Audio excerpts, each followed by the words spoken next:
So lights are out, and I tell you what, a good start in the front there for Nick Campenhout. He almost got past Paul Bergman at the start. In fact, he may have even done it going into turn one. Let's check them out as he did. No, he did. Yes, Nick Campenhout up into first place.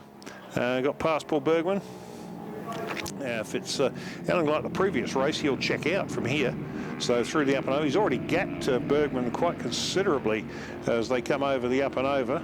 And Bergman has got Ben Cook right in behind him. And then Hamish Fox was as the leader of the next pack back, and right in behind, he's got Luke Ryder, Jeff Erling, and Mark Wrigley there. No Billy Fuller in this one. She was on the list, but she's not now. So, whoa! It's a bike come off at turn the infield turn 9 there, with 2 come off, and somebody's bike just went straight out from underneath him. He's up and walking, so that's the good point. He's trying to pick the bike up. So back to our lead group. Let's pick them up as they come up the hill there. It is Campenhout from Bergman as they come across the stripe, and he's got a good lead too as he does that. He comes across, and he's 1.5 seconds in front of Bergman at the line. Luke Ryder right in behind him, 0.4 a second back further. Then we go back to Ben Cook. Then it's Mark Wrigley, Chris Burt. And I'm just trying to pick who the one is dropping down. I think it might have been Hamish Fox, actually. It was Hamish Fox as the bike that dropped. Or Jeff Irving, one of the two. I think it was Hamish Fox. So, yeah, Hamish Fox looks like he was the bike that went down.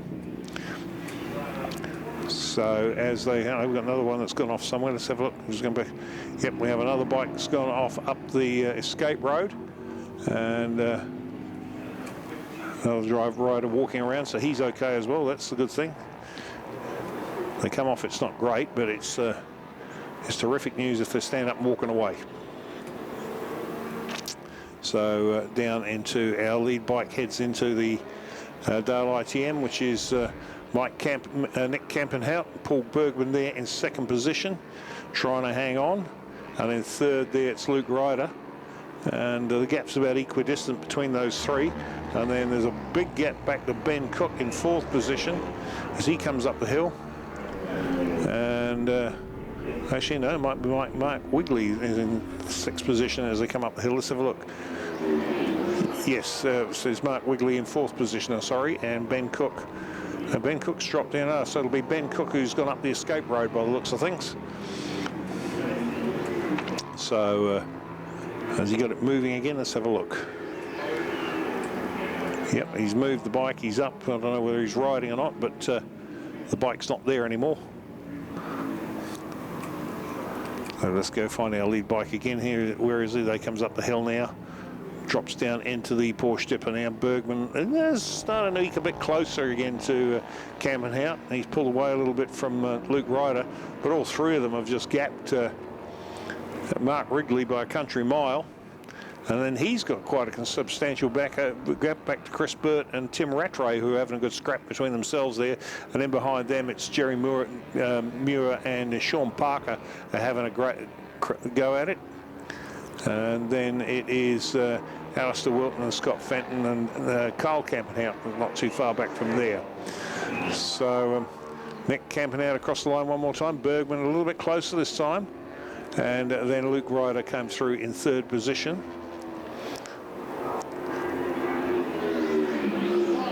So as they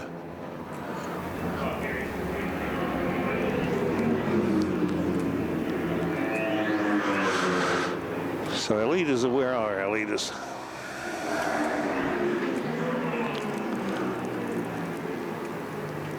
Our leaders now coming through the Golden Homes hairpin, and Paul Bergman is eating into that lead of Nick Campenhout's.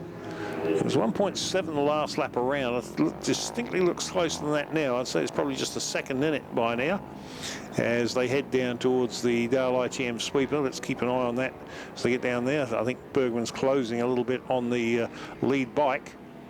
So Yamaha closing in on the Husqvarna. So up the hill they come now. And that gap has definitely closed. Let's have a look as they come across the stripe. what that gap now is.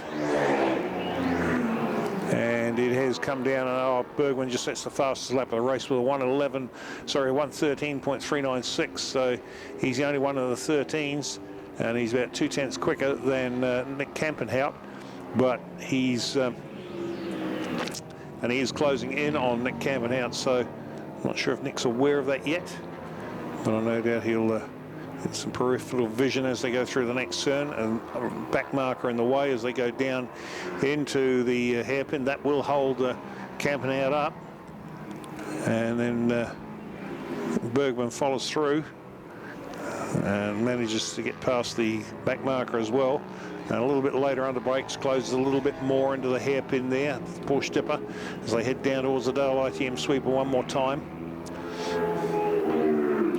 And I think the top end grunt of the Husqvarna has got a little bit more over the Yamaha, because Campenhout seems to open up that gap on the straight. But up the hill they come this time, and we'll have a look and see what the gap is next time across the line. Last time, remember, it was 1.124. This time, what's it going to be as they come across the stripe? Here they come now. And it's broken right out 2.5 seconds. So that back marker must have certainly held Bergman up. Although that could also have something to do with the fact that Campenhout set the fastest lap in that last time round with a 113.310. So that was a fast lap time for him. And is that going to break Bergman's spirit? We've got, they're on their last lap now, so I don't think Bergman's going to be able to do anything about Nick Campenhout in front of him.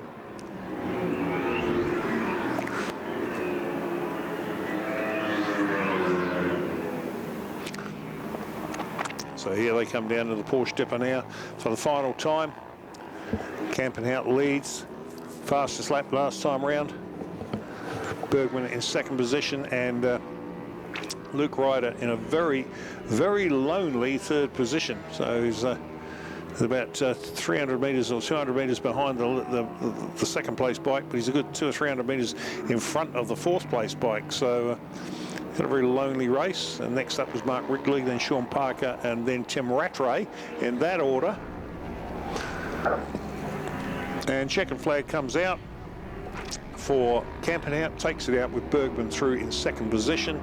And we're looking for our third place now. That will be Nick Ryder. He'll be coming into view anytime soon. And he's a long way back, and he just cruises across the line now. No point using gas that you don't need to waste. And here comes fourth position, and that will be Mark Wrigley with Sean Parker in behind him. And then the next one through will be Bike 70, Tim Rattray on the Suzuki. He will be next across the line. And then it'll be Jeff Irving on the Kawasaki in seventh. In eighth place, in seventh to bike 213, Jeff Irving. And then in eighth place, bike 7, Chris Burt, the Yamaha. And ninth place was Jerry Muir on bike 963, another Yamaha. And then rounding out the top of the field would be Carl Campenhout, 10th position, bike 85, another Suzuki GSX 650. So that was how your intermediate start. Okay.